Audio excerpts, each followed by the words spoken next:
it's Greg Dean from the Explore Life podcast and Vegan Action Global on YouTube. And welcome to our guest today, Andy from Vegan Action Brisbane. Andy, thanks for taking the time out today. And, you're fairly new to animal rights activism, or you've been at it for a while? I kind of went on a really big hiatus. So back in since 2025. Okay, so when did you start doing animal rights activism? Maybe in 2019, 2018. Oh, yeah? Okay. Yeah. Tell me about that. Like, how did you get into it and what that looked like? Right, there were several turning points in my life. So I was born vegetarian because I was part of this spiritual association. I didn't really make the connection until I was in high school, though. I had to go vegan, watched all those documentaries, Earthlings, Gary Rofsky. That kind of started turning the wheels a bit.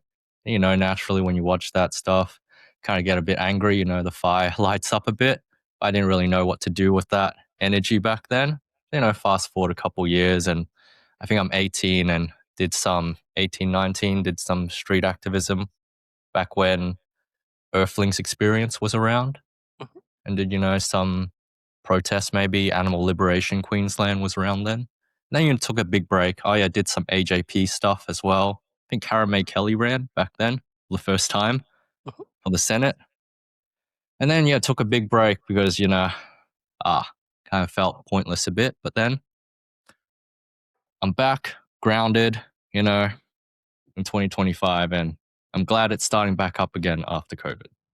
So Another you journey. touched on a couple of points there I want to hone in on. We'll just kind of track backwards a little bit.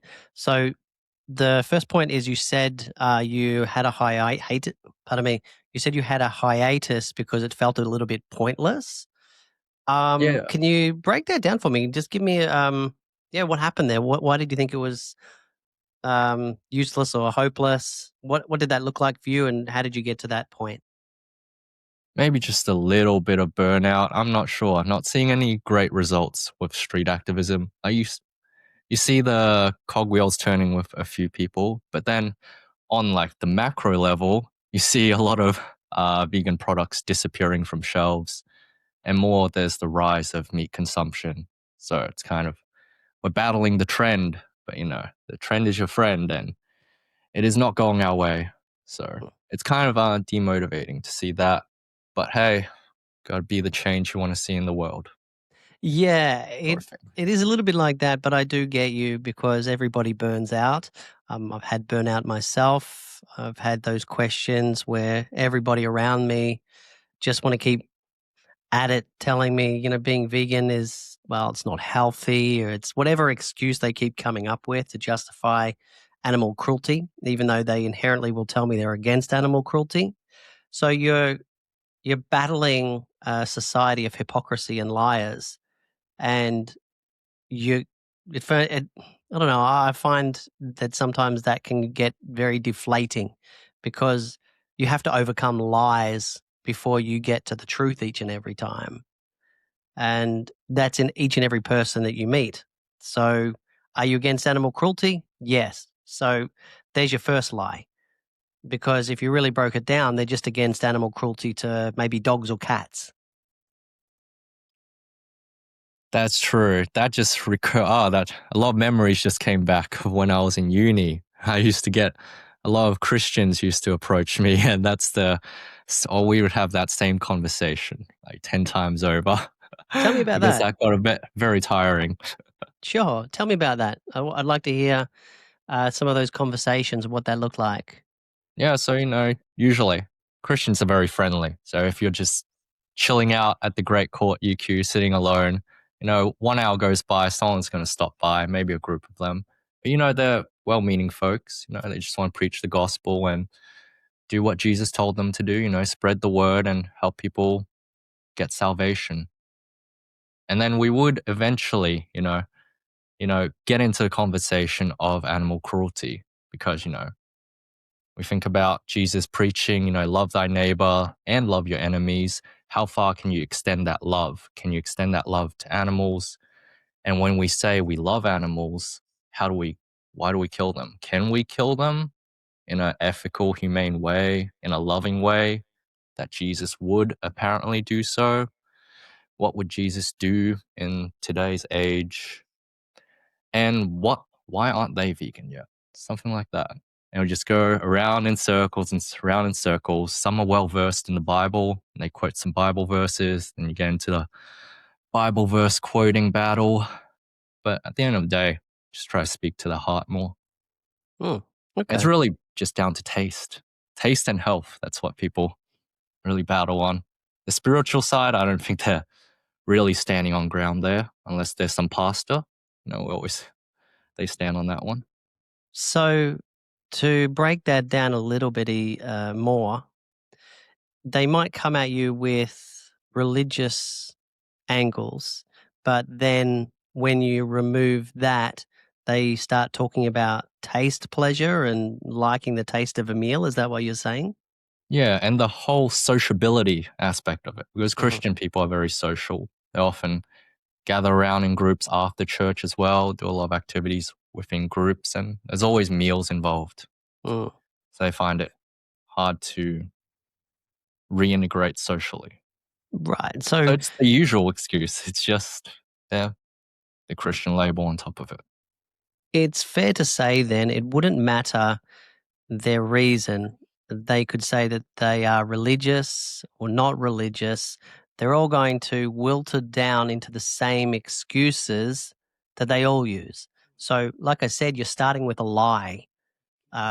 Most people, if they followed their religious text, their lives would be far different than what they actually are. Because if you were to follow the Bible or the Quran word for word, we would have a very messy world. You would have slaves. The amount of atrocities that we would commit upon each other just based upon some of the texts in the Bible um, are far outreaching. And so we then have the um, human law, the law of whatever country we live in that we need to abide by, and that becomes the first law. And then outside of that, they have their religious beliefs.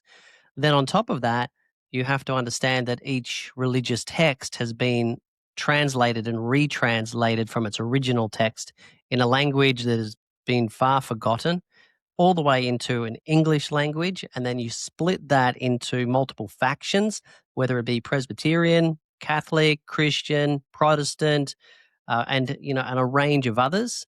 And even those people might not necessarily understand the differences between each religious faction because most people probably can't even cite the Bible. They just say that they are Christian, that they say they are Catholic.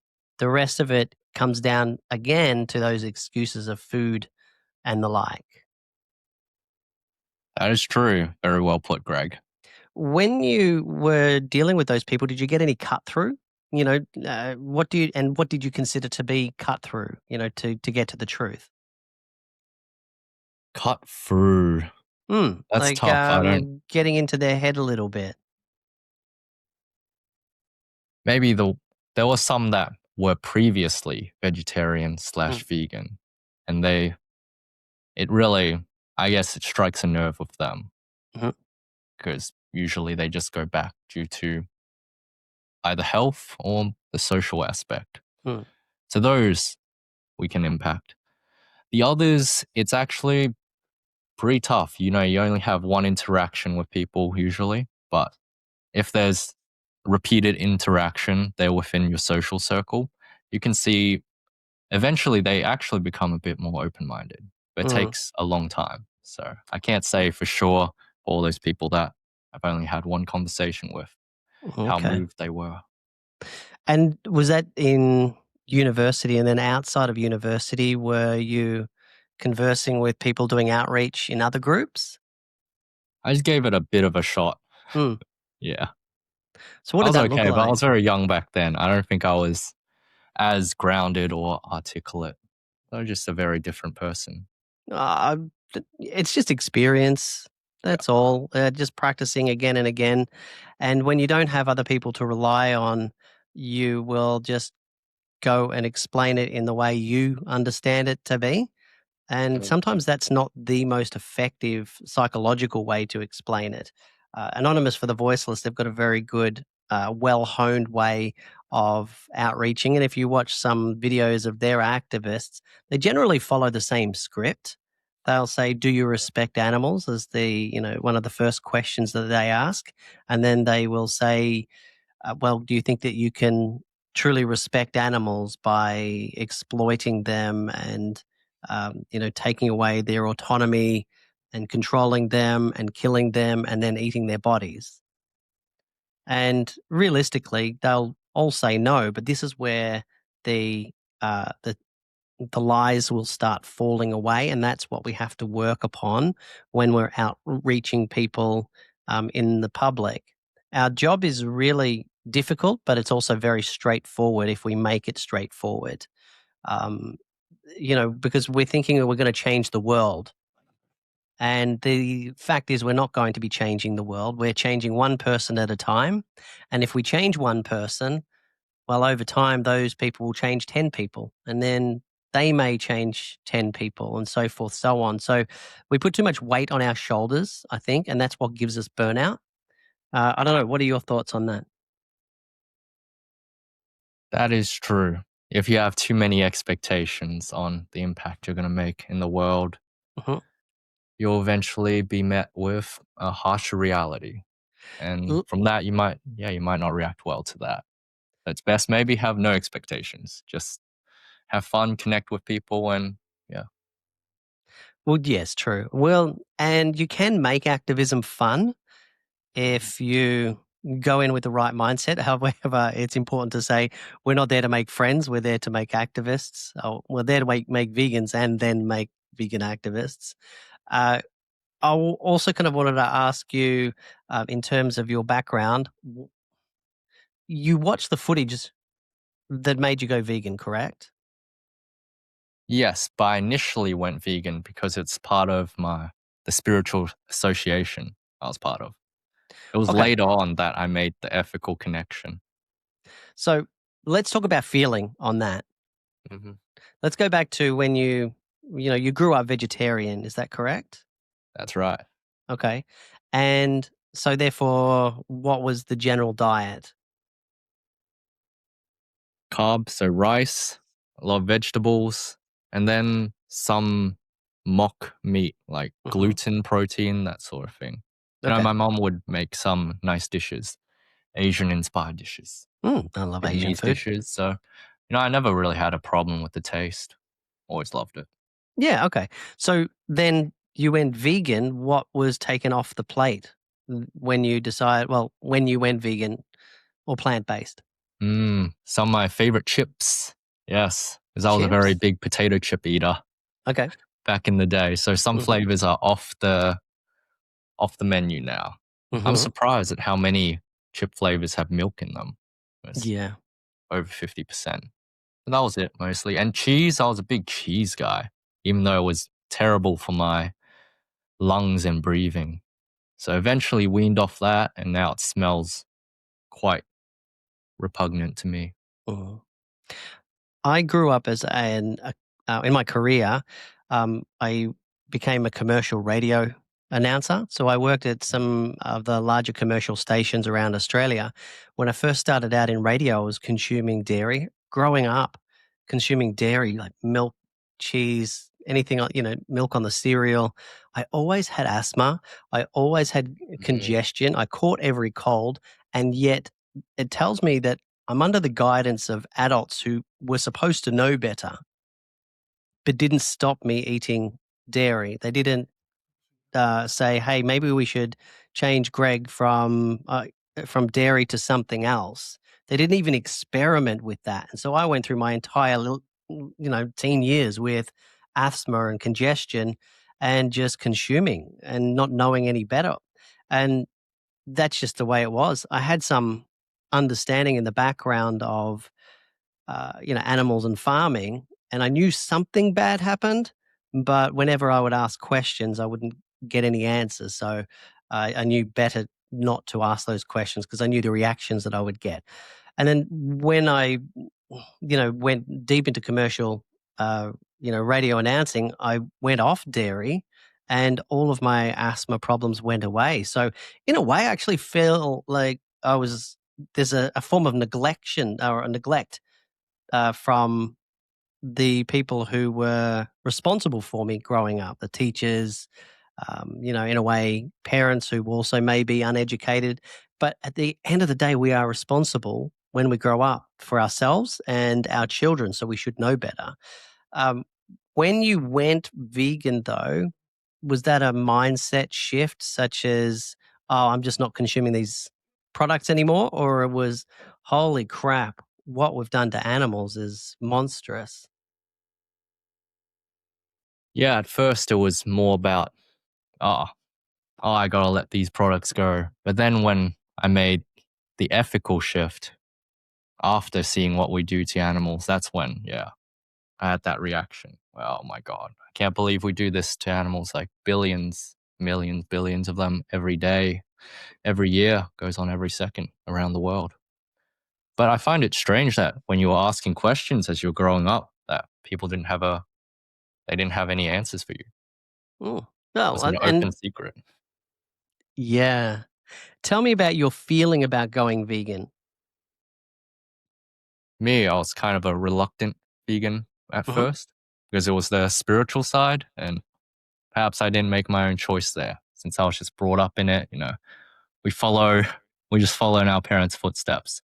And same with my friends as well. When they were forced to go down this religious path they didn't choose, kind of rebel in your teenage years.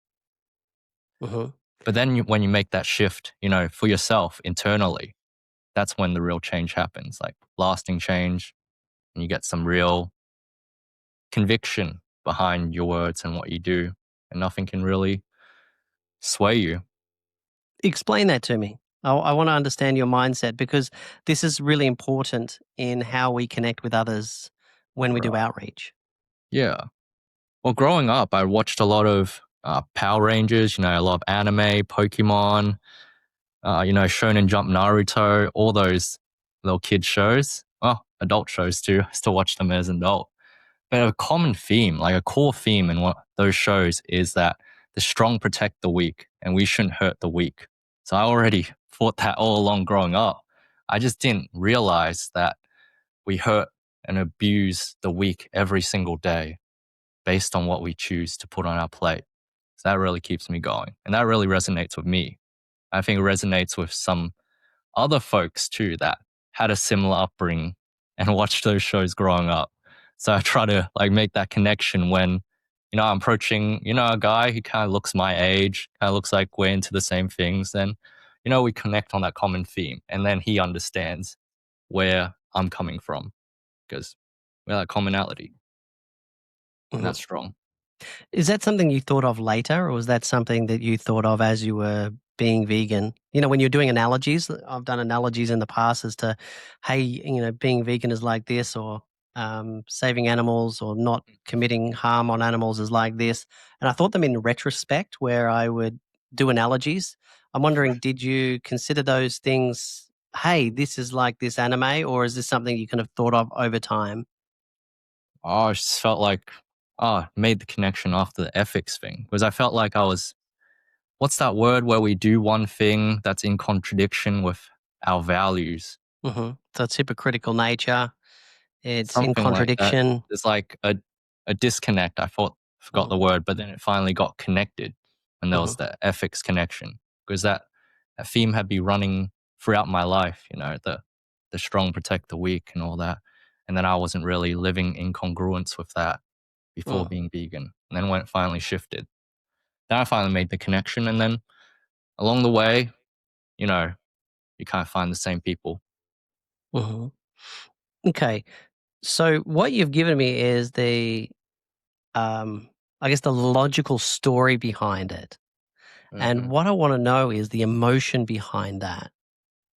So when you've made those connections of watching the anime and this is what, heroes are supposed to be like and this is what we're supposed to do to protect the weak, what Hmm. was the feeling inside of you as you were making those connections? The Right. raw feeling. Oh, feeling.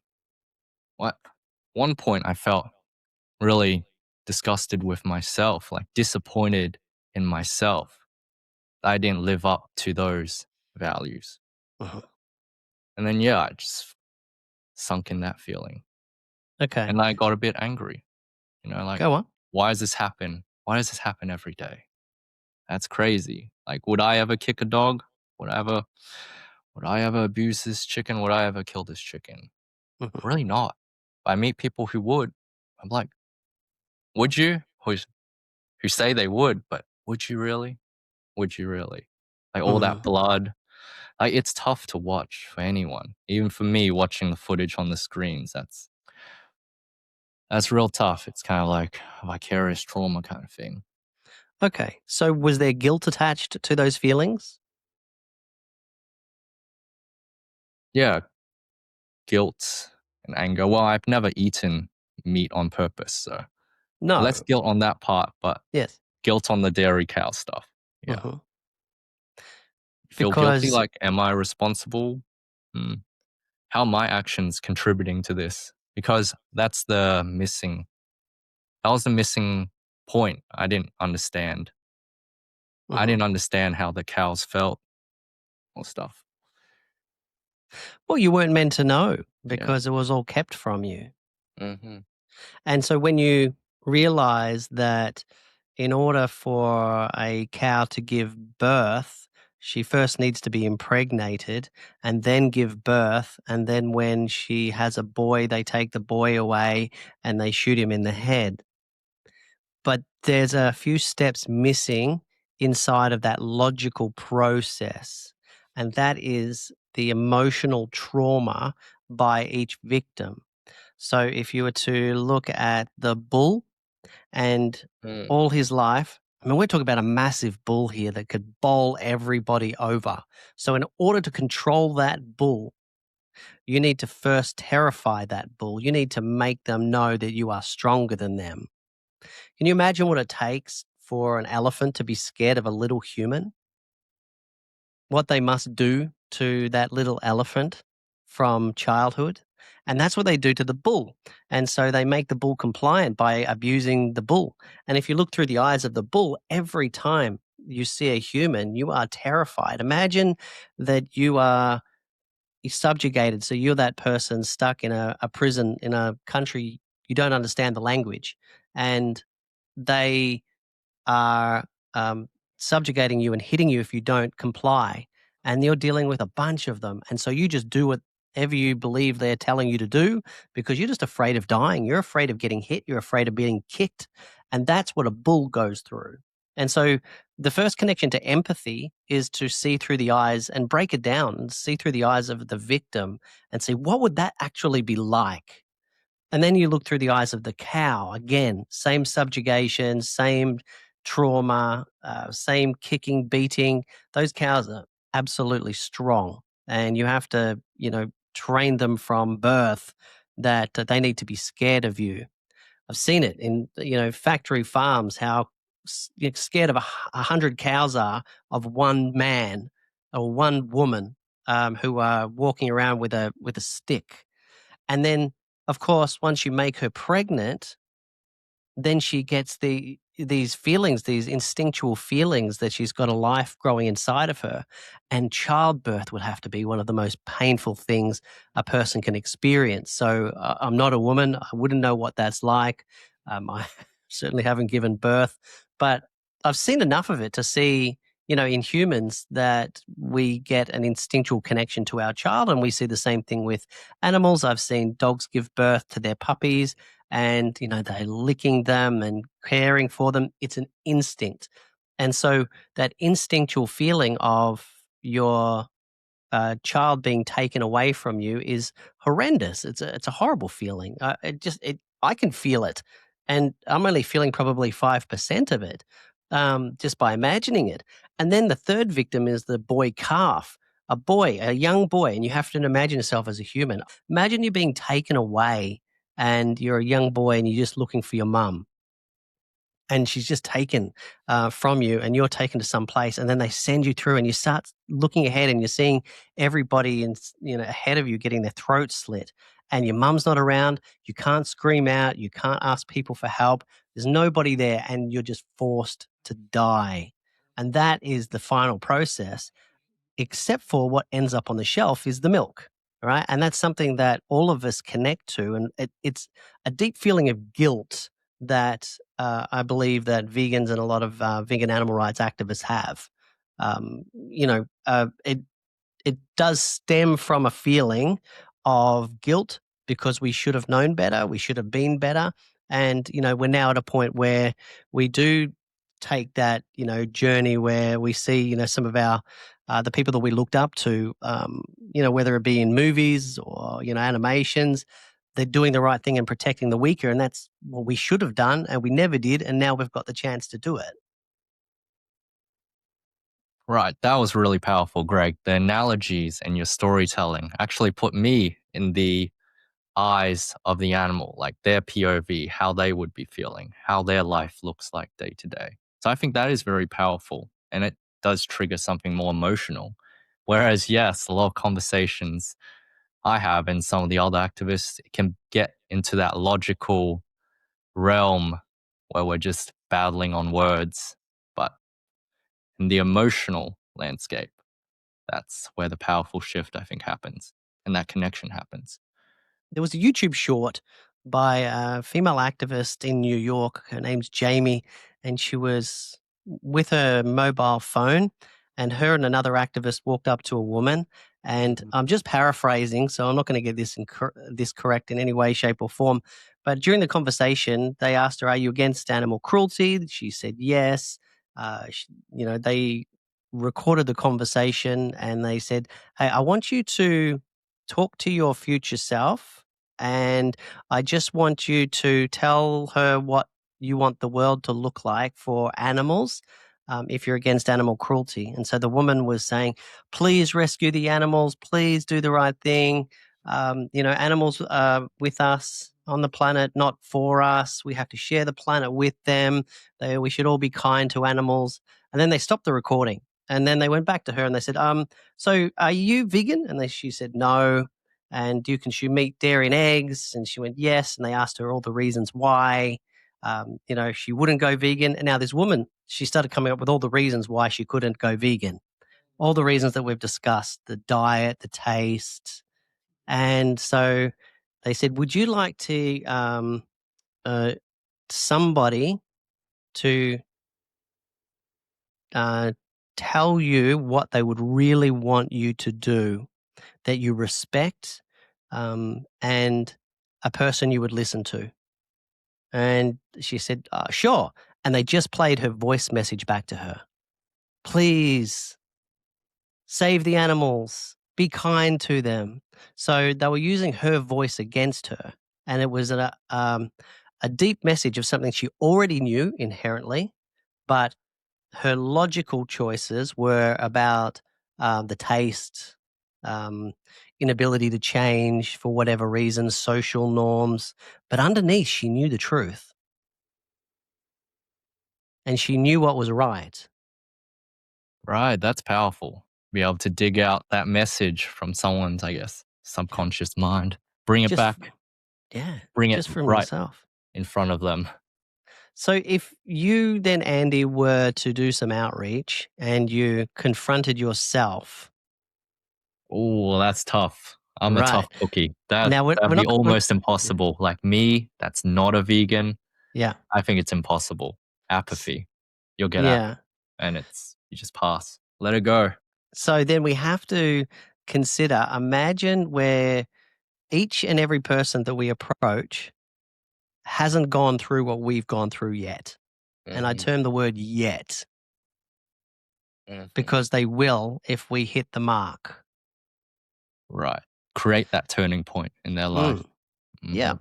And so consider the things that you had seen, that you had been exposed to, that made you feel not just guilty for things that you couldn't control and the things were that out of your control, but for the deeper thoughts where you looked back on your mentors and you look back on your heroes and you realize that, hey, this is not in line with what my heroes would do. I always wanted to be like my heroes, and they would not do this in this real world. Forget the fantasy world. In this real world, they would be like this, Mm-hmm.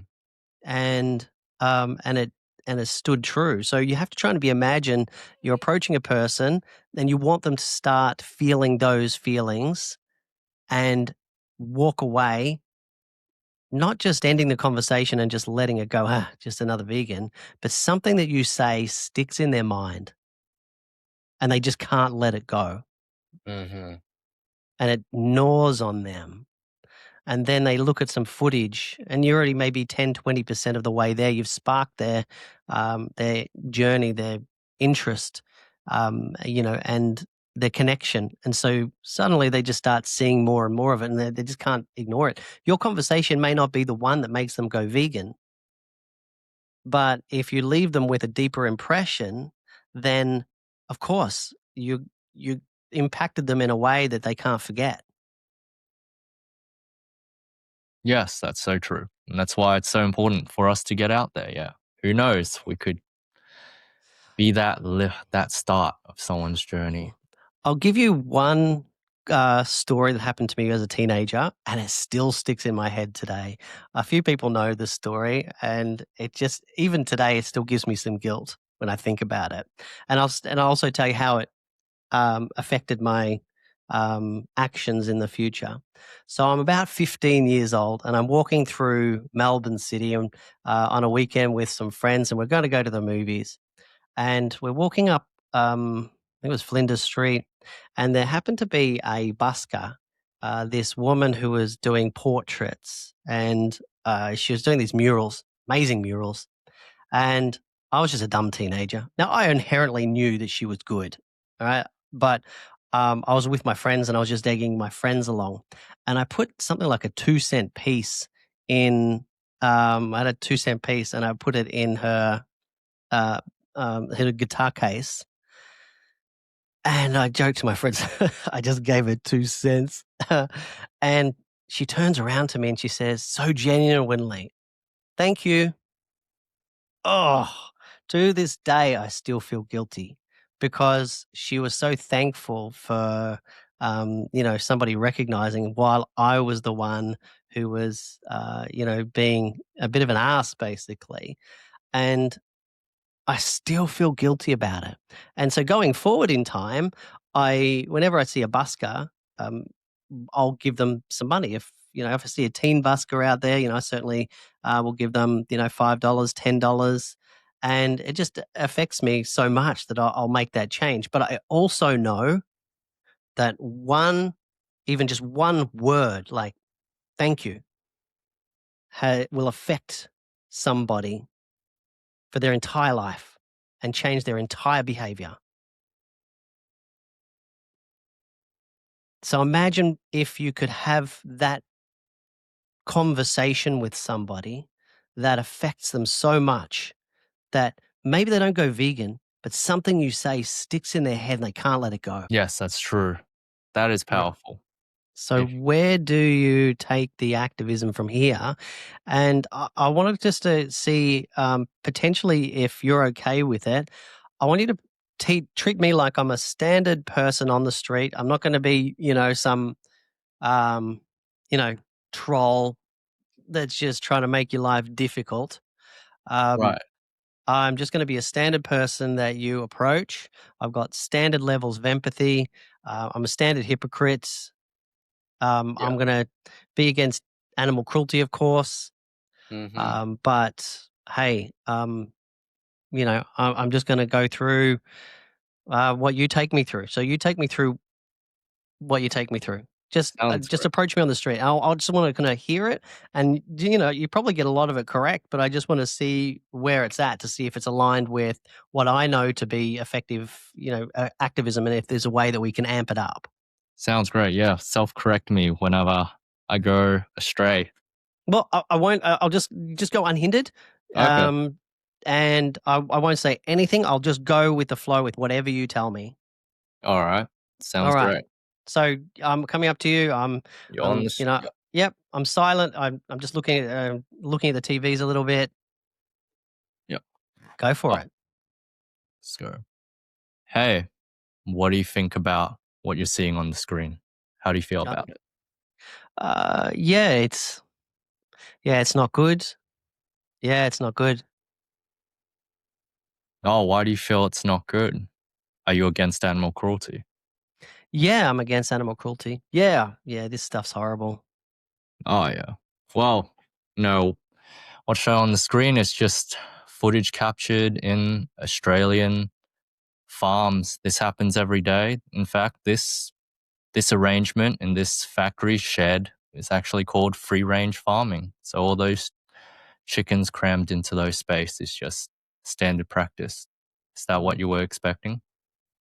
Yeah, but not all farms, and the RSPCA look over it. So, yeah, as long as we treat them well and they have a good life. Yeah. Yeah. Do you? So imagine if you were in their position. And in fact, this farm is RSPCA approved. Most everything you see here on captured on the footage is RSPCA approved, except for I guess the part where someone kicks a cow. Mm. But yeah, picture yourself in. Would you, since you say they have a good life, would you like to live the life of this particular chicken on the screen? No, but I'm human. Like, humans. This is just the way we've always been. We need meat to survive. Yeah. So we've got to do something. Right. Survival. Well, would you ever treat someone? Do you believe that we should treat others how we want to be treated? Of course. Yeah. I mean, I've got a dog at home that I love, and yeah, I treat my family members well. But yeah, I mean, still at the end of the day, though, we've got to eat meat. Right. Why do you think we have to eat meat then? Would you Just because. die? There you go. Would you die? That's it. This is a key question. Sorry, I just had to inject. That is it. Right. We'll come back to this in a little while. No, we wouldn't die. Then why would you No, say meat is necessary? because maybe I wouldn't die, but I probably might not be so healthy. Why not be so healthy? Why do you believe that? Do you think Just because. vegans are all unhealthy? Some are, yeah, absolutely. Some There's some definitely that are. are like are malnourished. I've read in the news that some people have starved their kid that was vegan. And you can have a lack of nutrition. Oh, hey, Nasia. Hello. Nasia's here. Hi, Nasia. Hey, Happy New Year, guys. Oh, hi, Nasia. Thank you so much. We're just going to by the way, this is Andy and this is Nasia. Nasia, can you turn on your camera if it's possible? Hi, Andy. Yep, yep. Hello, Nasia. Hello. We're just going through so yeah, feel free to set your camera up somewhere, and we're just going through Andy's some outreach with Andy, and then we're going to pick it just the powerful parts and go from there. So just bear with us, Nasia, and you follow the flow as we go. So Okay. Andy, where were we? So yeah, Yes. you can you can get a calcium deficiency. We need to get our iron, of course. There's B12. We need. Yeah.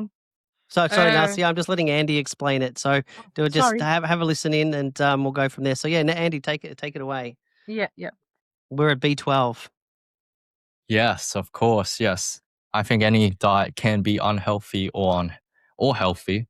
If we take a look at the statistics around the world, we can see that yeah, perhaps a lot of I guess meat eaters, cardiac arrest is one of the leading causes of death.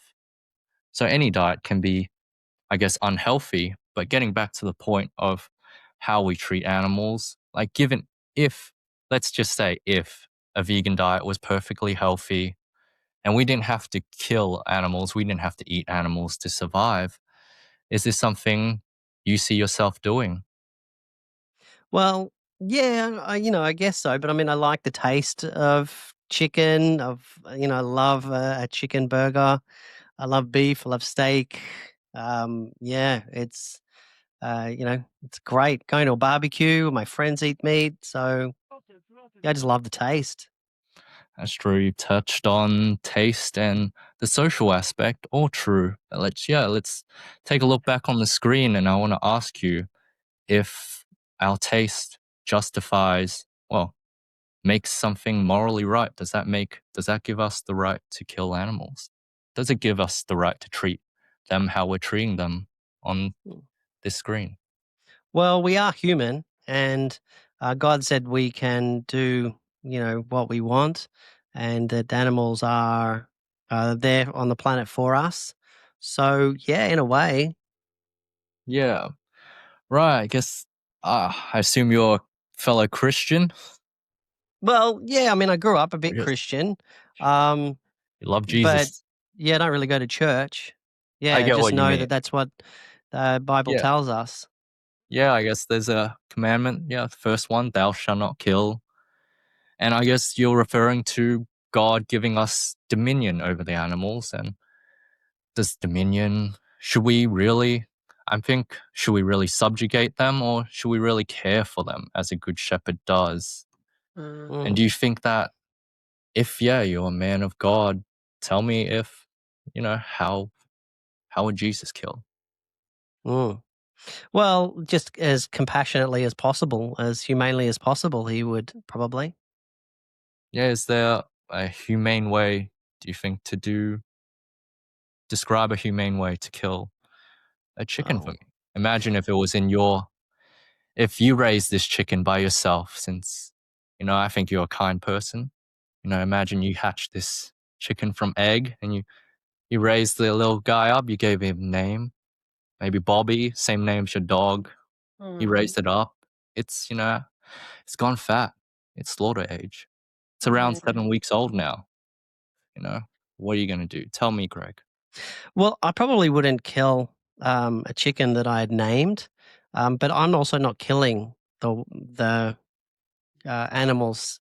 There's people to do that, and so I don't really want to raise an animal myself that I'm going to kill. I've got a dog I wouldn't kill, but I know people in China eat dog, and in here in Australia we eat lots of different animals. So yeah, we eat chicken all the time. I don't think they're named. I would just eat whatever my partner cooks me and whatever I want to eat. That's fair. It's really easy for us to, I guess, take ourselves away from the process. But let me ask you, would it be, if you paid a hitman to kill me, would that be okay because you're not the one who pulled the trigger? It Mm. depends on the type of person you were and what you'd done for me to go and hire a hitman. Actually, Yeah. I mean, I just Oh, sleep with my wife. I don't know. yeah. Did you abuse somebody? Were you a child abuser? If I was going to hire a hitman, it just depends on the type of person you were. I don't know. But Right. generally, no. I would say no. It's not right to hire a hitman to kill somebody. Right. So it'd be justified if we're like guilty of something. So tell me, yeah, I was curious, like, what is I guess, since chickens are getting killed, what crime is the chicken guilty of Mm, that he's not. justifies this action? He's not. Do you think? He's not guilty. I'm guilty. And I'll actually stop Yeah. just for a second, Andy. You actually cut through to my guilt here, Right. right? So each and every one of us, you Mm. did. That was really, really good. It's Yes, really good. I yes. feel it. I actually feel it. I Thank you. feel It was getting guilty. dodgy because when you went to I was the feeling part guilty. about the nutrition, sometimes we Mm, get stuck there. So I tried to change the mm, topic, get off yeah. that. That's no So emotional. yeah. So Mhm. on the pluses of what we talked about here, you can see that we started off in logic, and no matter what you said, I would divert to other things that were logical. What I personally would have walked away with in that conversation, and it's different for everybody, is what did that chicken do? What crime did he commit? And that's something that I've always understood about being an animal rights activist and explaining it to people, is that we are committing horrendous torture to animals and caging them and chaining them for crimes they never committed. And they don't understand why they are there. Yeah. So I would just, take these components that you're talking about, and you need to kind of amp them up and take a little bit more time out. You probably do if you have that time, but because you and I know each other and we have a comfort level, it's a lot easier to kind of cut through when you're standing on the street and you're dealing with somebody new. You basically have to sit in that silence for a little while, and keep them looking at the TV, because on the television screens, for those who are uninitiated, on those screens are hours and hours of video footage that have been captured by hidden cameras of animals being tortured inside the laboratory industries, inside the animal agriculture industries, for food, for pleasure, for clothing, for medicine, all for human pleasure. And it's all hidden, and we have to keep them looking at the screens the whole way. So I want to bring Nasia in, because thank you so much for joining us, Nasia. I was actually Thank excited you. about you joining us today. Because you're from Vegan Action Melbourne, but you have a vast history as an animal rights activist. What year do you recall you started doing animal rights activism and outreach? I should have written this down. Sorry, guys. I think I started 2018. That was when I attended the first ever Dominion, the exclusive Dominion March in Melbourne, in Australia. Yeah, yeah. Mhm. Okay. And after that, like, I was doing Chicken Safe with Helen Stolfo. And she had organized some really lovely things, like we would put pictures of the victims on their fence where this murder house is. It's a murder house. It's not, for me, it's a murder house, not just a slaughterhouse, because they're taking someone's life against their will, innocent lives, like, yeah, if that's not murder, what is, like, yeah. And we would honor them, and then these people would just take them all down as soon as they can, all the pictures that we have of the victims. And we'd go there, we'd witness these innocent babies on the trucks. And then, like, I joined Anonymous for the Voiceless in 2019. And my life, then I made vegan friends, like, yeah. Because before that I was very lonely. I felt like, where are all the vegans? Oh, sorry, I'm getting upset and I'm emotional. I was thinking, where are all the vegans? Yeah. And when I joined Helen Stolfer for Chicken Save, and I joined AV, and then Vegan Action Melbourne, I was at home, like, yeah.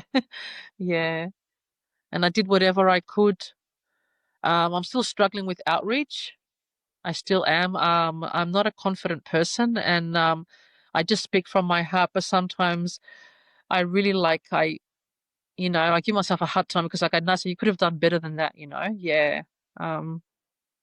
But I do what I can, and I want them all to be free as soon as possible. We all want that, yeah. So, Yeah. Nasia, a couple of points that you made, which were really important, I feel, was you're very hard on yourself, and you still say that you're having problems with outreach.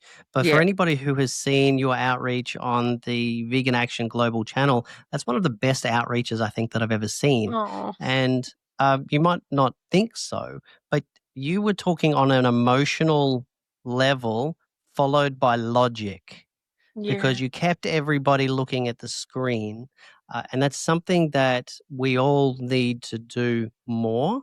Yeah. And, Andy, you've touched on a few points as well. You went in on logic. And of course, how did you think? What do you think when you see this screen? And then how do you feel when you look at this footage? So it touches on the emotional.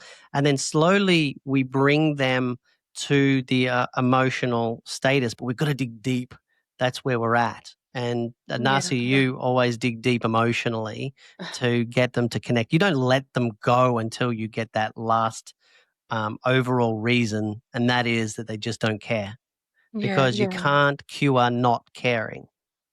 I know. It's the person. It's how they feel. If they care about these innocent beings, they're going to. It's really going to hurt them when they see this footage, and they would ask us, "What can I do? What can I do to help them?" And we'd say, "Well, just live vegan. Just stop exploiting them." We're not perfect. We do what we can. How do you get around that, Nasia, when you hear people say that to you during an outreach? We are trying to promote compassion for all sentient beings, for all the animals that are being abused and exploited by our species. Do you ever have any of those challenges, Andy, when you're maybe doing outreach, where people will start, going in through a bit of a trolling method? I think we saw that last month where we did that. I think 3 teenagers, came in and confronted some of the guys. And it took a lot of de-escalating, like over an hour, to get them down and connect. Yeah. What about you personally? Me, I guess I just don't engage. It's not really worth the time or energy. It's like me, I don't go out of my way to talk to a pastor anymore because I know how that conversation goes. Yeah. Well, we have to try and engage in everybody one way or another. We just need to find a way to connect to each and every person. So, the one thing I've always had fairly good success at, and you have to get them to commit to the answer. And I'll tell you what I mean when I just give you this explanation. But it seems to work to at least make them think about this. And it wouldn't matter which religion. So I've had Muslims come up, I've had Christians come up, and they'll say the same thing, that, animals were on the planet for us. And my method, and it's not I got it from somewhere else, but essentially I give them this quick story. The first thing I say to them, I said, do you believe that God created all animals and all humans across the planet? I'll say yes. And some of those humans have never had access to your religious text. True. You've never had access to a Bible or Quran. True. Yes. But inherently, even if they lived in a rainforest, they know right from wrong. Would that be fair to say? Yes. So that God gave you the inherent gifts of knowing right from wrong without even reading a book. And do you believe that your eyes will tell you if there's danger? Say yes. Right. So your eyes tell you when something's wrong. It's an initial feeling and a gut instinct that something's not right. And it also tells you when something looks beautiful, when something looks poisonous. Would you agree with that? And I'll say yes. And this is without a religious text. This is just gifts that God gave humans and animals to recognize danger, to recognize right from wrong, especially in humans. So I don't need to read your Bible, and a person in the rainforest doesn't need to read your Bible to know what's right and wrong inherently. True? And I'll say yes. So the Bible might guide you, or the Quran might guide you to a better path, but I'm going to ask you a question that you don't necessarily need the Bible to answer. You'll inherently know it. I want you to imagine there's a young boy. He's sitting in a room on a chair, and in his lap is a little lamb, and in his right hand he's holding a knife. To his right is Jesus or Muhammad or whoever you're referring to. Let's just say in this case, Jesus. Jesus is on his right and Satan is on his left. And around the boy is every plant-based food you could think of to fill his belly, to keep him healthy, to keep him strong. And it's tasteful and it's abundant. Tell me, who would tell that child to slit that lamb's throat? Would it be Jesus or would it be Satan? And I leave it. And so many times the religious person doesn't want to answer. They'll say, yeah, I see what you mean. It's non-committal. They're not committing to you. So you say, no, please answer the question. Who would tell that boy to slit that lamb's throat, Jesus or Satan? And they'll wriggle around. but you just hold it and say, please just answer the question. Your silence is very telling you know the answer, so just say the answer. And they'll come back and they'll say it's Satan. So, right. So you already know what your choices are, that you're doing the work of Satan, that Jesus, who is compassionate, loving, caring, and kind, and God that gave you a world of abundance of plant-based foods, is telling you not to slit the lamb's throat, to not eat that dying animal, to not cause harm to that living being. And right now you are choosing all of those other choices that are committing harm on animals, that are making people slit their throats to consume their bodies and their blood. And you know that Satan is the one that is telling you to do it. And right now you're doing Satan's work and you're telling me you're Christian when you already admit that Jesus was the one that would tell you not to slit that lamb's throat, that Satan would be the one that told that child to slit that lamb's throat. And you just have to hold the silence, because even if you don't really, read the religious text, their answer is clear, that the only path is kindness and compassion. And then you've removed a lot of barriers, but you've kept emotional. And now you have to start digging deeper as to why they would go vegan. So the next question I want you to ask people, and this is what I recommend people to hold your energy instead of getting your energy drained every week, is to ask them, I'm not saying you will go vegan, but why would you do it? So, Andy, I'll just ask, I'll be the outreach, and let's just imagine we've gone through that whole religious text argument with you, and I've left you with that. So, Andy, I'm not saying you would go vegan, but why would you do it if you were to go vegan? Like, what would be one reason? I think that's what Jesus would tell me to do. Okay, That's but what he would want me to do. all right, aside from Jesus, why would you do it? I don't Would want it to be side with health, or like Satan. what are the reasons you would do it? Give me 5 reasons why you would go vegan if you were to go vegan. I don't think I could kill the animal myself. Mm-hmm. Okay, why is that important to you? Because I don't want to, I guess, live in contradiction to what I believe in and what I would do. Maybe he who swings the sword he who gives the order shall swing the sword, sort of thing. Okay. I just can't bring myself to do it. And all right. So I just don't like looking at this footage as well. It's quite off-putting. Killed my appetite. Is that your eyes telling you that something's wrong? Yeah. So the gift that God gave you with your eyesight to tell you right from wrong, this here is telling you that it's wrong. True? That's true. And you have to be lied to in order to consume all of those animals that you've consumed all your life. True? That's true. I don't know how I've been lied to. Do you like being lied to? I don't. So how do you feel when you find out someone's lying to you? I feel betrayed. Mm-hmm. Yeah. And so here you are looking at the raw truth here today. So the next question I've got for you is, why else would you go vegan? You obviously couldn't kill an animal yourself because you inherently have empathy that God gave you. Why else would you go vegan? What's another important reason to go vegan? Even if it's not necessarily about the animals, why else would you do it?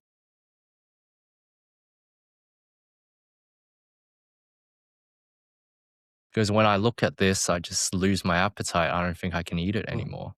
Sure. Well, maybe think about what someone else who is not you would say. Mm-hmm. What they say. Yeah, they couldn't hurt the animal. Health, Health. environment, what else? Maybe not convinced on the health or No, but this is what they'll say. They'll always bring it up. As we said at the start, it's the taste, it's the health. Why would I go vegan? Okay. Yeah, why would you do it? Why would I do it?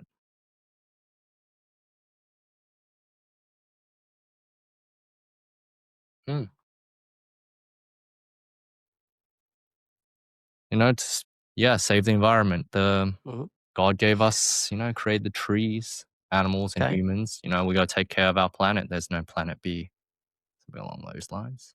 Why is that important to you? Putting religion aside, why is the environment important to you? Oh, I live on this earth. I love Mhm. going on hikes, and hey, if if whatever animal grazing is going to put an end to my weekend hikes, I don't think I can bear with that.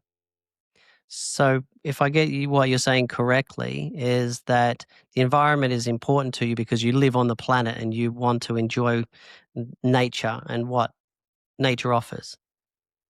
Yes. Is that because of a connection to seeing the animals in the trees? Maybe, what if you accidentally come across a wallaby or a kangaroo? Yeah, my instinct's just to take a photo with it, get as Hmm. close as possible, not to hunt or anything. Why is that important to you? Tell me, why do you want that photo? Why is that a connection for you, for that wildlife?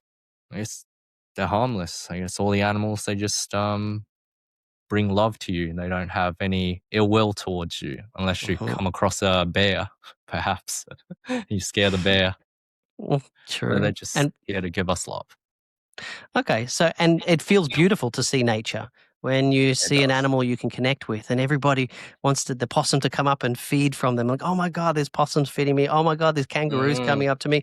Oh, a bird landed on my shoulder. How amazing is that when you can connect to another being that is not human, that does not speak your language, and you're connecting with them? it Doesn't it is. feel just so connected to life? Yeah, it feels so natural. Like, Mm, that's just what we do as kids. natural. Play around in the Yeah. forest, hang around with animals, climb the trees. Hmm. That's And what you're looking at the screens is not natural, is it? no, we create. So, why else would you go vegan? So, the environment. What about health? Like, I'm getting older. I'm not too sure if this vegan thing is the Mm, most healthy option, but if it is, I would want my future self to tell my present self to go vegan if this is mhm. the best choice health wise. So, are you saying that with a balanced diet, you could realistically live vegan healthy, a healthy vegan lifestyle? Yes, take some convincing, but if it's true, then I want to give it a shot. So, it would be possible if you just did the right research because you've got Chat GPT, there's nutritionists out there, you can get recipes online, you can go out to a restaurant and just get the vegan option. It is possible to adopt a lifestyle of being vegan and be healthy, true? That's true. Why So is that much important information. to you? Why is it important to you to be healthy? Just to be able to remain active, go on Mhm, hikes, play sports recreationally, and if mhm. you have a kid one day, maybe to be able to live long enough to see your kid grow up. Do you feel good when you feel healthy? Do you feel alive? Yeah, it always sucks when you feel sick and you wish you were healthy. So I hope I'm never in a position where I'm permanently sick. Mhm. And then when we look at the screens here, how do you feel that these animals feel in their position? Well, I feel, I guess, dread, fear, and I'm not sure if I want to be consuming that and how I'm not sure how that affects my health, taking in Mhm. their negative emotions. I want you to imagine you're on a hike and you see one of those kangaroos and it comes up to you and feeds you. Somebody takes away that little kangaroo that you've just fed and they slit his throat to become skin or become meat. I'd just be in shock. I'm like, Mhm. Why? yeah. I guess that's just my natural instinct to, Mm. Instinct. like, we don't, I don't want the kangaroo to die. Yeah. I don't get it. Yeah. Yeah. But It's, for all your life, yeah. you have eaten the bodies of other animals that wanted to live that somebody else was shocked by seeing die. And here you are, you've got a choice to make because these are all the reasons why I went vegan, Hmm. right? So you and I are very similar, but there's just one huge difference between us. And it's a simple thing, it's hypocrisy. It's you're not aligning your actions with your beliefs right now. And do you know one of the greatest things about being vegan is? What is it? Do you know that internal feeling? You've had that conversation with me today where I've challenged you and you've felt conflicted. Do you know that feeling? You feel conflicted. You know what I'm saying is right, but you're kind of rebellious against it. Right. Mm-hmm. Do you know that feeling? That Yes. conflicted Mm-hmm. feeling you get? When you go vegan, all of that just goes away. The internal peace you feel is something you can only experience when you truly go vegan. When you're out there and you connect to wildlife, to an animal, and you know that you're never going to harm them, that you are never going to be the cause of their pain. Then when you can go to a farm and you can go and pick up a chicken or pat a cow or a calf or a pig, and you know that there's no difference between them and a dog that you've loved, except you knew the dog, that you gave them a name, but inherently there were no other differences. But you are saying that you will never be the one to harm them. And imagine how connected they will be with you and how connected you can be with life simply by saying no to animal cruelty. Yeah. It's very powerful, Greg. I never really thought about it that way. So you've got a choice from here. Mm. Are you going to continue on your path of being a hypocrite and living a life of struggle internally? Or are you going to align your actions with your morals and make a change? Right. Right? I will try. I'm not too sure, but I know I can't. No, So it's hard to eat this people chicken, but I'll give it my best shot and see how I go on the diet. So first point I want to make is being vegan is not a diet. And you either you can't just try, you do or do not do. So for all of that moral conflict that we've shown you today, do you know how easy it is to actually be vegan? I don't. It looks tough. I can't eat a block of tofu. I'm not too sure about that. This is true. I hate tofu. I don't like it. I'm sorry. I don't like tofu. I don't like soy milk. So they make up minimal parts of my diet. But do you know all you have to do when you're shopping? Step 1 or 2 steps to the right and buy oat milk, soy milk, rice milk, almond milk, and every other plant-based milk. It's the same price or less than, right? Cereal, you can just pour oat milk on there. There is plant-based margarine. Whenever you're having a pizza, just put vegan cheese on it. Instead of chicken, put mushroom on. It's just a few different ingredients for you. That's all it is. A few small ingredients. Do you think that you can change a few small ingredients in your diet and still eat the same foods? I think what you mentioned there is very doable with the cereal and stuff. But I might start with that, but I might keep the salmon, the fish, the protein, I'll do that and then gradually shift it over. I think the plan. But this is the But point we've sounds talked doable. about today. We've come back to you being a hypocrite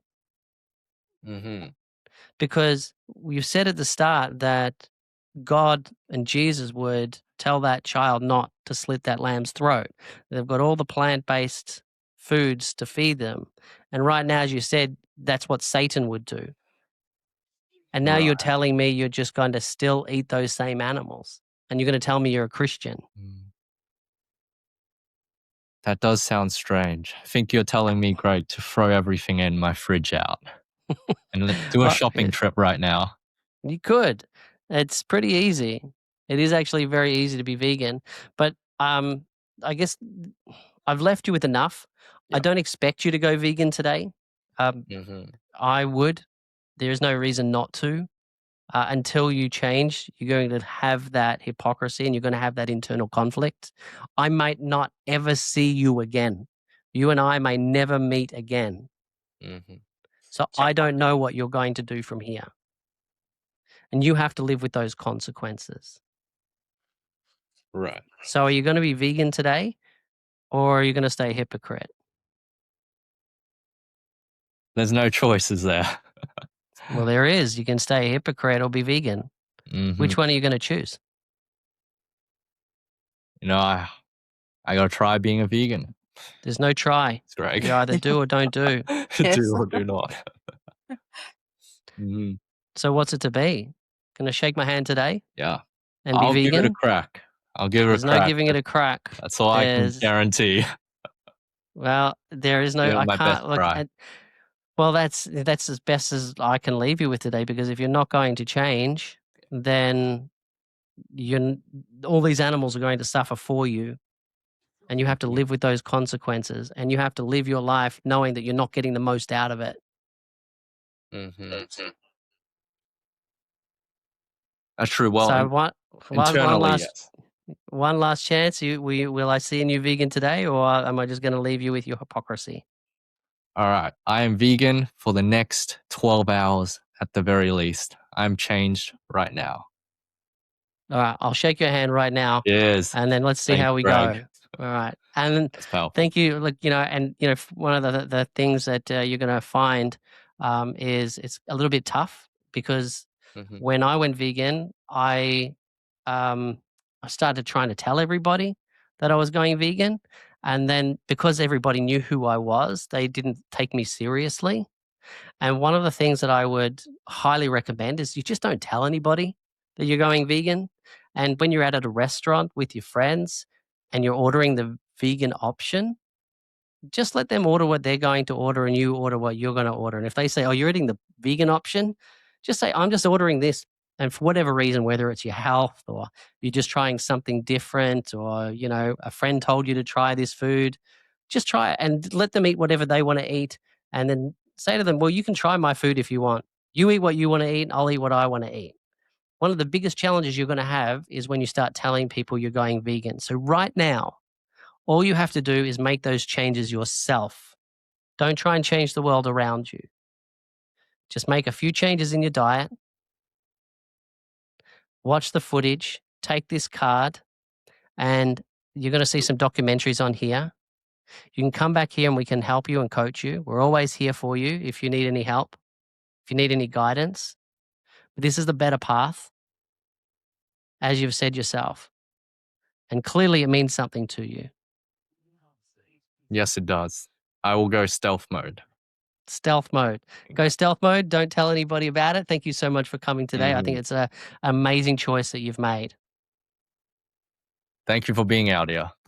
See, so I think if you keep to the emotion of it, and you keep them held accountable, did you see any differences in what you might do? I'm not saying that's the ideal outreach. People still might not go vegan, and they may still say the worst horrible things to you. But if you stick to what you do and you know Mhm. the truth underneath the logic, Mm. did you see a difference? Yeah, you did well by keep bringing it back to my moral, like my values and how it's in contradiction. Keep bringing it back to the animals, bring it back to the emotions of how you would feel if you were them. So that And constant reminder is great. Yeah. but I eventually also, did. I should say that your outreach when you were telling me still hit about what made me peg in my head that that's going to hit me later, and I'm going to think about it again and again. Mm. Yeah, and I So, like your line that you and I are not very different. Like we're very similar. I like using that line. well, hopefully that Commonality, yeah. can stick with you as well.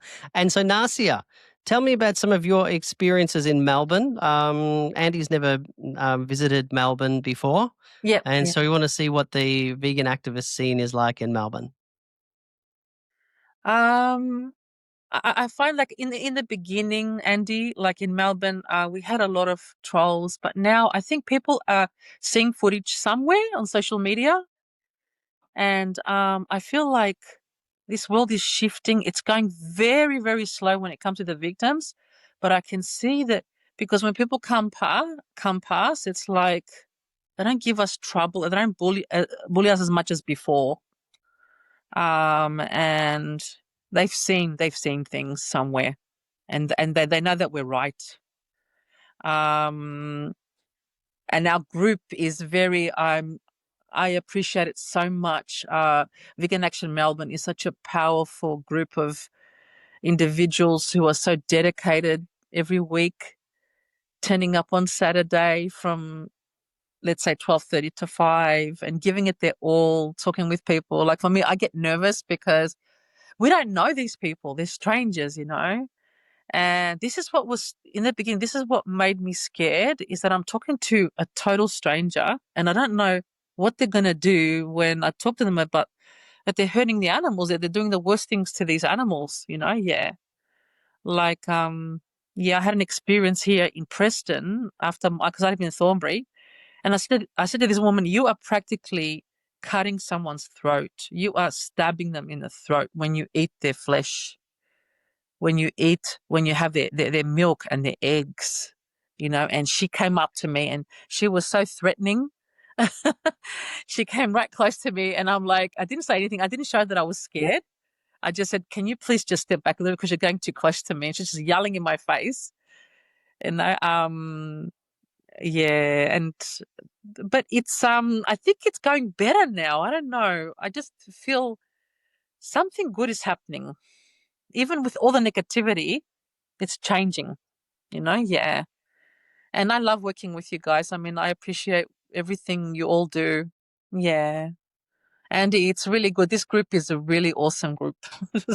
Yeah. And amazingly, I'm seeing more and more people walk past our TVs and say they're vegan. Have you noticed that, Andy? Yeah. True, yeah. They'll just say, "Good job, guys. Thanks for A being out." vegan. Yeah, I'm Yeah. vegan. Yeah. More and Yeah. more people are doing it. It's quite fascinating. A thing I want to touch on, and we probably should wrap up soon, but one thing I really want to talk about is the psychology of society. Society will follow trends, and I know you said that at the start, Andy, that it's it's a trend, and that was one of the things that burned you out a little bit, where it was just you're just kind of fighting against a trend. If we take the attitude of we are the trend, then we start moving people towards us.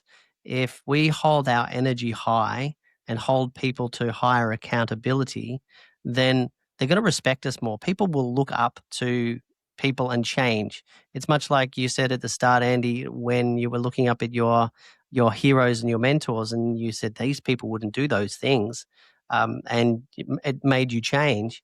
You're not going to follow the advice of somebody who's doing less than you or has a lower moral code than you. And the people that aren't vegan can still be good people. They're just highly hypocritical.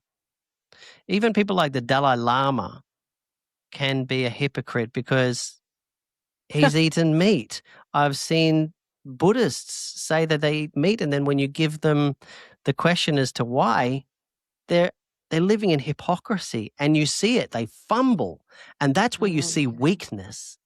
And being vegan is a moral baseline that is incorruptible. You can't challenge it. It's a concrete wall. It is an immovable object because no matter what people come at us with, we're actually stronger people. And if we hold the line, they'll realize that we're immovable, that we're against animal cruelty, that we are that line between them and an animal's throat being slit, and that they're the cause of it, even though they don't want to admit it. And when they do admit it, then they're living in hypocrisy, and they are the ones that aren't good people. So I guess how do we then, I want to put it out to you guys, how do we make sure as we go forward that we make vegan the normal way to be? How would you do it? What do you think in your life? Well, we wouldn't hurt a dog or a cat or a dolphin, so why hurt another animal? You Mhm. know, I mean, it's cruelty, it's violence, you know, it's wrong. It's so obviously wrong. I just don't understand. I'm still in this emotional conflict where people cannot connect with the most simple thing on this earth, which is a relationship with other sentient beings. And if we don't want to be treated, if we don't want to be put in a cage, have our babies taken away from us, have our body parts mutilated, have our heads cut off, why would we do this to someone else? You know? Mhm. someone else. Yeah. And Andy, how do you feel that you would make vegan more normal than being not vegan? What are some of the attitude shifts for you? That's powerful, yes. We should live in a world. Imagine, yes, the world was already vegan and just live like that today. Have that attitude throughout life. I have I guess, I've been experimenting with softer approaches since I'm really into tea. I've been running a tea meetup for a year, and recently I've been crisscrossing it with the vegan meetups, like back to back, crisscrossing the two groups just so we get, some exchange of that discussion, some of those discussions happening. Because tea and Zen are like very core themes, being Zen and at peace with yourself. How can you be at peace with yourself when you're putting blood on your plate, causing the bloodshed? That's one of the ways. Just through other social groups, we can bring in the veganism theme and start to change that, shift that in the mindset It's normalizing. of people. Yeah, make it normal. It is normal.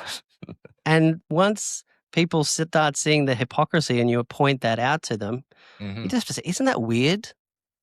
It's strange. Isn't that weird that you can't just pour oat milk in instead of dairy? Isn't it weird that people drink the secretions of another living being past their own childhood? Isn't that weird? And they said that we're weird. And we're weird? Like, think about, there's people out there that will eat or drink coffee that has been through the digestive tract of a luwak, of a tiny animal in Malaysia, that people picked up this coffee bean after a little animal had eaten it, secreted it, and then someone said, I'm going to turn that into coffee and drink it. Isn't that weird? Isn't it just weird that you have to be lied to in order to consume an animal? Like, how much do you like to be lied to? Isn't that weird? I don't like to be lied to. Yeah, me too. I don't like it. It's weird to want to be lied to so that you have to consume something you know is not good for you. And you have to normalize consistent values and be against animal cruelty and connect with life. Isn't it beautiful when you hug an animal or an animal comes up to you? I had a possum the other night came up on the ground, walked up to our back door. I wish I'd filmed it. And I kneeled down and he bit my partner. But no. I gave him a little pat and he just wanted a little bit of banana and he walked away. But how beautiful was that moment? Yeah. I rescued a bee the other day. And today, unfortunately, I tried to rescue a bee and it didn't go so well. And I was there for that bee's last moments. I just didn't know what to do. But the other day, helped the bee and gave him some sugar and water. And after about half an hour, he flew away. How good was that feeling? To be in connection with nature? How weird is it when people just want to step on an animal and squash a spider? Isn't that horrible? So how do we normalize it? And I think those are the types of words we need to use. That's the languaging we need to use going forward, that the most unhypocritical way is to be vegan. It's almost like veganism is here and everything else, like Buddhism, is more inconsistent. And when I wasn't vegan, I didn't understand all these other little creatures that live with us in our house, under our house, everywhere, anywhere around the house. Like, before I became vegan, I didn't understand spiders. I thought they were like really scary and they wanted to hurt me, but they're more scared than us. And they're just living their life. That's all. They don't know anything else, and I used to just squash them and stuff. And now it's like, I'll take a little plastic container, like I've got holes inside, and I'll take them outside and release them outside. Like I saw a little bee that because I put water for the birds, because I feed a lot of birds. The pigeons come here. It's like the backyard is like their home, like the second home now. And I put water for them. I change it every day. And I saw a bee for the first time in my life in the little shallow one that I put, because I put it for the bees. But I have to set up another one with rocks and little plants I want to do. And she was like on the side, and then she was sipping the water. But the next day, I think it was the same bee, and then she fell in. So I just picked it and I put her and she flew away. So yeah. Have you connected with an animal like that, Andy? Have you had animals in your life? Look, myself, I didn't grow up with animals. My housemate has a cat and dog, so I kind of grew up later in life with animals. But after becoming vegan, like I wouldn't even kill a fly now. I catch the cockroaches. That's been the real shift. I just can't bring That is a myself to huge do it. shift. To show Cockroaches. compassion to cockroaches. That No is joke. something that really challenges even me. I can't. It's so horrible. I wouldn't do it. My partner freaks out still, even though she's vegan. She's, Greg, help me, because she still has that ick feeling. And so I'll work to get the cockroach outside. We have a little spider that sits, by the side of my bed, and I used to probably freak out. Oh my God, that freaking spider! But now I just think, oh, he's my little buddy, and he's there Yeah. just to catch the little mosquitoes that buzz around my ear at night. Yeah. It's just, and the thing is, non-vegans, people who exploit animals, will have some similar experiences and say, oh, well, yes, well, I've had an experience with a bird landing on my shoulder and feeding one outside, but their life is full of just death and lies. And so you have to connect those people to the fact that those living beings that they just had an experience with are no different than those ones that they're torturing behind closed doors that they wish to be lied about. Yeah. So we normalize it, and I think we just need to hold people to account for that. I'm not great with my speech, so like when I'm like talking to anti-vegans, I'm trying to put across that if a little ladybug senses danger, because I was trying to help a ladybug one day because she was on the mat outside in the back door, and I go, oh, someone's going to step on her if I don't move her from there. So I took a leaf. She was running away from me. So if she's going to run away, why wouldn't a cow fight for their life when they know they're in a dangerous place? Because they say, oh, animals don't have feelings. I go, then then if they don't have feelings, you don't have feelings, because we're both sentient beings. We're both supposed to, we're given feelings from the day that we're born. Everything. But yeah, sorry. Do you guys have any questions or anything you feel would be important as we move forward before we wrap up? Oh, just one comment, Nasia. You said you're not good with speech, but honestly, I can imagine everything you're saying. So I think it's really connecting. I think you're great with speech. Thanks, Honest. Andy. You're Thank great. you. Doing Thank great. you. Thanks for You fighting. use the word he and she, not it. So Mhm. some people will say it. A lot of non-vegans, people who consume animals, will say it, as in this dog or this cat, or a bug was on the ground and I helped it outside. With the bug, like I wouldn't call the bug it. Like I wouldn't want someone to call me it.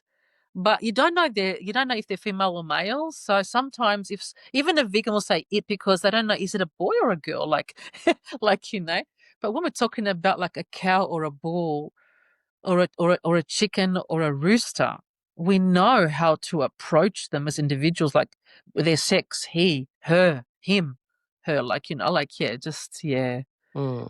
It's just so simple, but people just don't want to grasp that because they know they have to change their life, and changing. And when they change their life, it's going to be so wonderful. They're going to feel peace in their heart that no one's suffering because of them anymore.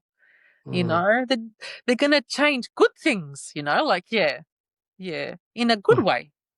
So maybe we just wrap it up there with just a point on languaging going forward. Normalizing being vegan is about languaging.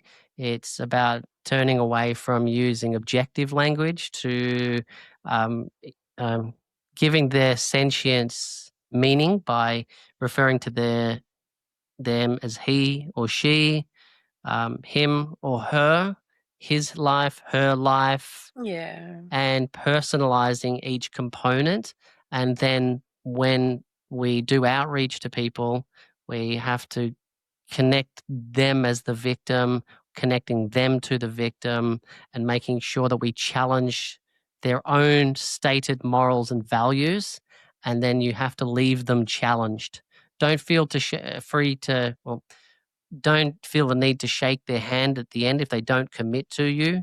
Be willing to walk away, but also be willing to have a good end to the conversation, knowing that maybe they won't change on the day, but you've left them with something and you still don't shake their hand, you just say, thanks for the conversation today. But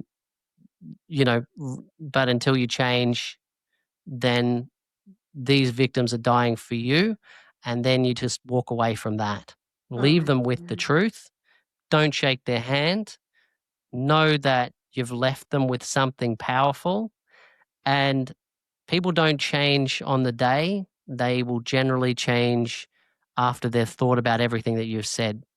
They get a feeling about it. They get that guilt. They know that they argue with you on the day, but boy, they can't argue with you now. They know you're right. It's going to set in more further as they, because when they walk away from us, it's going to be inside them after what we talked about, because when you talk with a stranger, like for me personally, if I wasn't vegan and I approached a vegan animal rights activist, I'd be like really a bit anxious and nervous. But then when I go out and say, oh my God, they are totally right. Yeah. What am I doing, Nasia? You have to go vegan now. Yeah. I mean, you would, but it's not like, it's wrong to say, like, could you kill the animal yourself? Because some people can. So then you're saying to them, if you can kill them, then you can exploit them, continue exploiting them, continue killing them. That's why that question's a bit tricky. And the other one says, if you love animals, don't eat them. Even if you don't love them, we have no right to hurt them in any way. Like my neighbor, like our neighbors, like I don't like them that much. Doesn't mean I'm going to start exploiting them and abusing them and stuff like that. They're not vegan. So yes. And for the ones that you just can't help, the ones that will say, yes, I've killed an animal before and I don't care. At the end of the day, once you've removed all of those excuses from the health, the environment, to everything else, and that still doesn't jar, one question that you should ask people, and I'm about to launch an outreach onto YouTube with this. The last question, I just couldn't get through to him, so I just asked a simple question. Do you have the empathy required to connect to these other beings? And he said, a little bit, somewhat. And when you realize that you just can't change somebody, it's because all of their excuses came down to one reason. They just didn't care. They just don't have the right empathy, and you're not going to change them. Maybe someone else will down the track, but you on that day, you didn't change them, but at least for you, you got to the truth. And you shouldn't feel the need to drag on a conversation to 30 minutes. It can be 10 minutes, 10 to 15 minutes maximum of absolute connection. You have to care enough, guys. You got to care enough to be vegan, yeah. So our plans for 2026 are going to be big. More disruptions. Come on, Louis Vuitton, Dior, we're coming for you again. Yeah, you guys are doing great in Melbourne, and Andy and myself and our team are in Brisbane making headway. And Andy, you're looking forward to the next event? Indeed. Thanks for starting up Vegan Action Brisbane, Greg. Yeah, it gets us all active. We were all dormant before, so Yes. got us back into action, making a big difference. Back into vegan action.